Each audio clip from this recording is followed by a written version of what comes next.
I was going to say Thursday. It's Tuesday, November 28th, 2023. It's amazing. It's the first thing I say, and I almost always try to get it wrong. I mean, I don't try, but I almost nearly get it wrong every time. Anyway, it's Tuesday.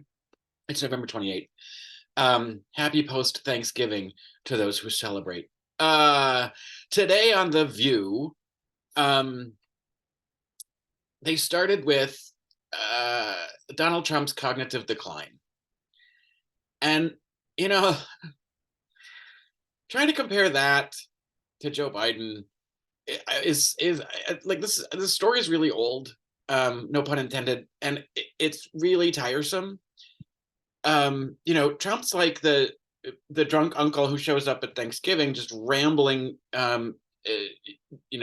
nonsensical stories and lies loudly, taking up all the air in the room. While Papa Joe's just over there doing his job, getting shit done, and not being an agent of chaos.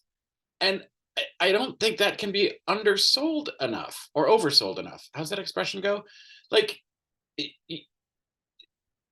with Trump, it was chaotic every day. There was always another fucking thing that he was doing. He's still creating all that chaos, but he's not the president. So he's got a little less power. He does have his cult of minions, that he can summon to violence at any moment that he wants, which is terrifying. But, like, I would like people to remember that there used to be a time when we didn't think about what the president was doing every day, because we had some sort of trust that they were at least doing their jobs and getting things done, if not overly productively for the American people. At least they were still working through the machinations of government. And like, the whole idea, the whole mistrust of government, the Republican Party has leaned into so hard, and not even trying to hide the fact that they're perpetrators of the mistrust. They're liars, they're cheaters, they're sexual abusers, they're sex traffickers, they're idiots. They're traitors, they're insurrectionists, they're terrorists. They're like, it is just like, and they're proud of it. And what's mind-boggling is that anybody wants to vote for this crap. I mean, I get the brainwashing, I get the systemic vilification of all Democrats or anything considered um, uh, progressive or liberal. I get all that, where all that came from, and the influence of Fox News and the internet and conspiracy theories, and I get where all that sort of delusion comes from on the far end of it. But it's the middle ground people that just aren't paying fucking attention. That just sort of fall into this, like, it's just an easy trope to just blame Democrats and be mad, and say, everybody's a crook. Okay, well, hold on. If you're going to be a crook, I'd rather you be a good crook. And so I don't see a lot of Democrats getting prosecuted. Menendez needs to go, but like, the Republican Party is literally filled with criminals at the federal level that are in so much trouble, and it's just, and they're leaning into it. Like, yay us! Look at us bucking the system. Like, what the fuck? And they're not even trying to hide the fact that they're not even going to help. They're leaning into, we're going to take away Medicare and Social Security and Obamacare. Sorry, the Affordable Health Care Act. Which, if you remember back in the day when they were trying to repeal that and it failed, um, they all those interviews with people, they're like, where do you get your health care? Oh, through the Affordable Health Care Exchange. Oh, well, would you want to see Obamacare repealed? Yeah. You're fucking on Obamacare, you morons. I don't know. I'm super frustrated with this whole conversation about their mental abilities, and trying to make some sort of comparison between the two, because one's an older guy, yeah, he's got some physical limitations, which they're kind of addressing with the kind of shoes he wears, and like, which they should be doing. Um, and then the other guy who's literally just uh, a, a mentally failing sociopath. He didn't even start out with a lot of brain power, um, and now working at under capacity. Like, that's just not. There's no way to compare these two. Um, in an apples to apples kind of way. One's a responsible adult who wants to do things that help people. You may disagree or disagree with how he's going about helping them. But the idea that you're going to not vote for him because of how he's handling things in the Middle East, how do you think it's going to be handled with the other guy? Like,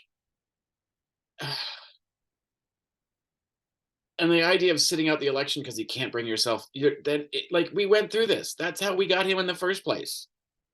And Amy Alyssa Farrah Fowler Griffin has got to just stop with the whole.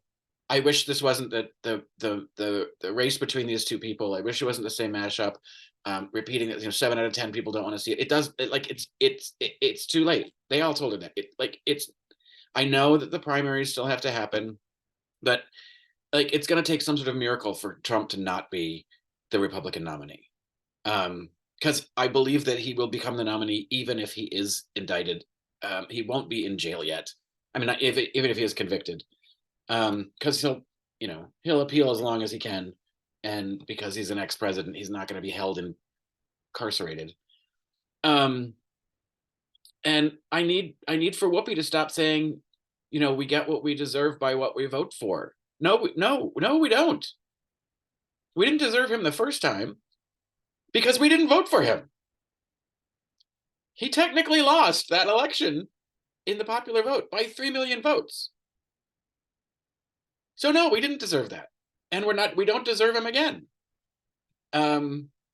Because our system is fucked up, and a minority of idiots can decide who sits in the White House.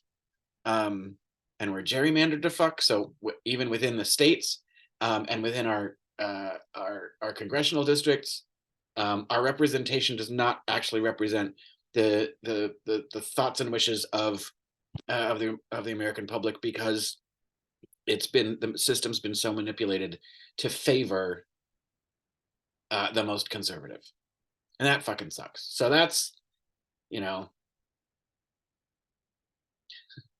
the end of the weekend when we're supposed to be giving thanks for something. Um, I don't have a lot of thanks to give for our current political systems, but I also don't know what I'm supposed to do about it, other than you know call and write and do the whatever all those other things. Hey, Uncle Chuck, stop doing what you're doing and fix shit. Also retire. Um, so here's something I'm thankful for. Um, Mario Lopez. How adorable is he? Um, I get a little tired of the people talking about turning 50, and I get psychologically it's supposed to be a difficult number, but and I get that if you're not in a place in your life that you feel good about, that might feel like your life is slipping away. By the way, by the time you're 50, more than half of your life is gone. So it's not like, it's not like you hadn't already begun your trek down the other side. It's just when you decide to recognize it or how you feel about it. But I think we should all be embracing aging. That it's more opportunity to learn more and do better, um, and and experience more stuff. Even if we can't experience it at the same energy level that we may have had, prior. You meet things where you are and do the best to make your physical process as you age as healthy as you can, right? And on that note, I'm going to go eat the rest of the leftover stuffing for lunch.